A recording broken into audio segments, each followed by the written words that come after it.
Hi everyone, today lunch special వచ్చేసి egg curry చేస్తున్నాను. Simple and టేస్టీగా ఉంటుంది, చాలా తొందరగా అయిపోతుంది అనమాట. మీ అందరికి వీడియో నచ్చితే లైక్ అండ్ సబ్స్క్రైబ్ చేసుకోండి. థ్యాంక్ యూ ఫర్ వాచింగ్ అందరికీ. నెక్స్ట్ వీడియోలో కలుసుకుంటాను.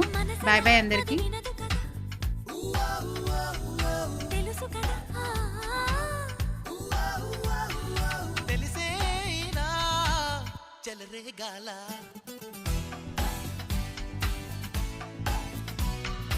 అవును నిజం, నువ్వంటే నాకిష్టం.